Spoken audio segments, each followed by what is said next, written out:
Episode 2, The Field. When I woke up, I was in field surrounded by people I guess was in the meeting. Something bad had happened. Everybody's appearance had changed. Everybody looked younger, almost like teenagers. My heart pounded as I stared down at my own arms, realizing they were smooth and dark gray. I had no scars, no tattoos. My skin hadn't looked this fresh since high school. Panicking, I reached up and touched my face.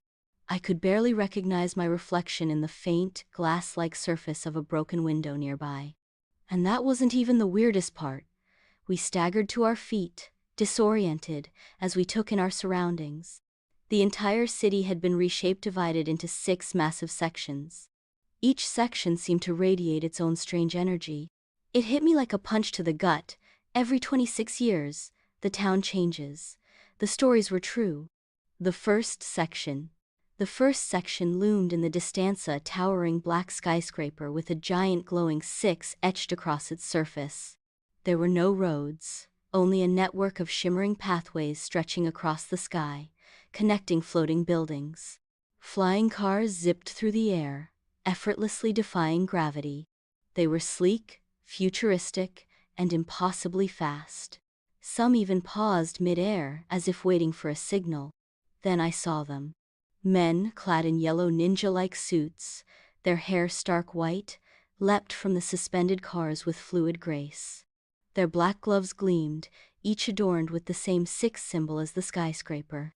They stretched out their gloved hands, and before my eyes, buildings materialized, walls rising from nothing, entire streets forming in seconds. In less than a minute, the once empty section of the city transformed into a thriving metropolitan hub. I wasn't the only one watching in stunned silence. Some of the others cried, overwhelmed, while others stood frozen, mouths agape, still trying to process how they had suddenly become younger. Just as quickly as they'd appeared, the yellow-suited men finished their strange work, climbed back into their cars and waited.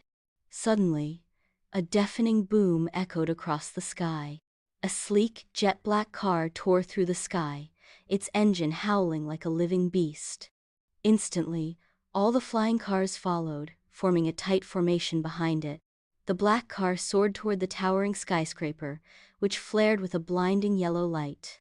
A glowing yellow circle expanded just above the building's Pika portal. The black car and its fleet blasted through it in perfect sync, and vanished. The second section. We barely had time to react before we saw it lightning. City crackled. Lightning from him.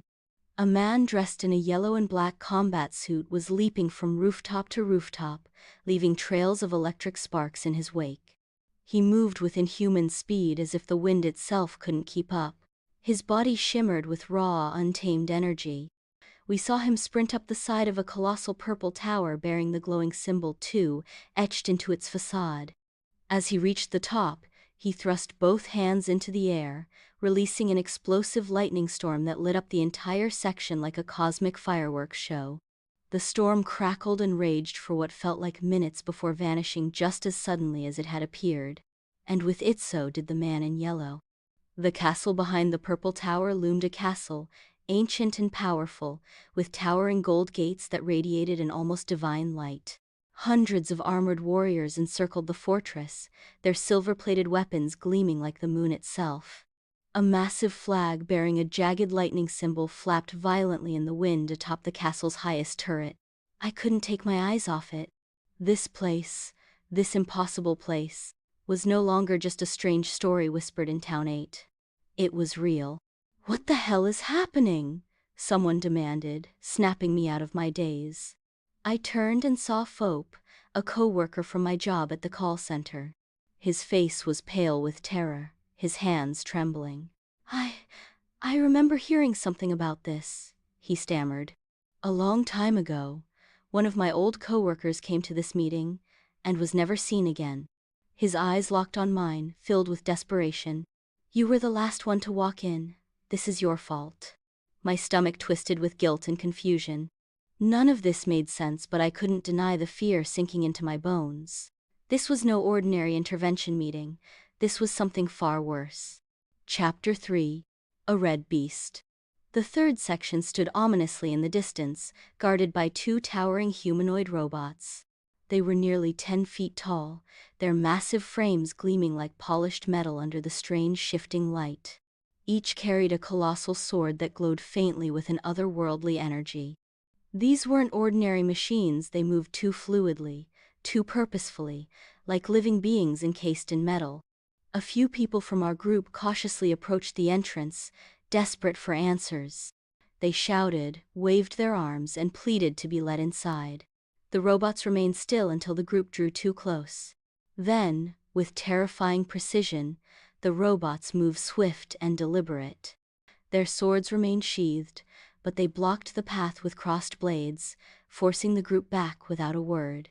Just as our group started retreating, one of the robots spoke.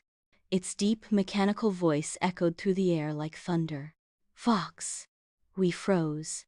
The second robot responded, its voice sharper, more commanding. "Nam." The two names seemed like commands or warnings. The group stumbled back toward us, faces pale and trembling.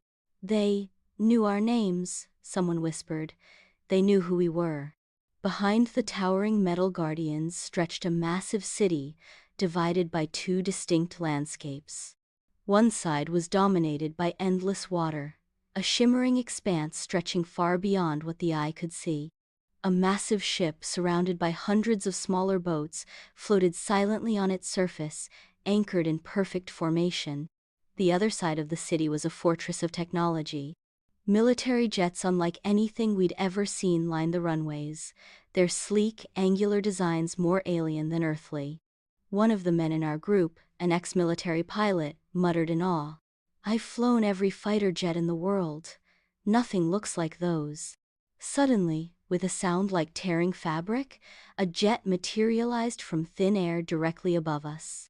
Its engines roared, like a beast released from its cage. Everyone hit the ground in panic, shielding their heads from the deafening noise. The jet hovered for a moment before gently touching down near the robots at the gate. Its hull gleamed with strange symbols etched into its metallic surface.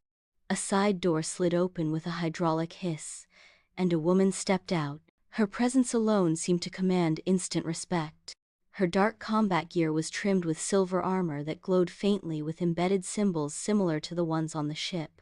Before we could react, the robots snapped to attention, forming a protective ring around her.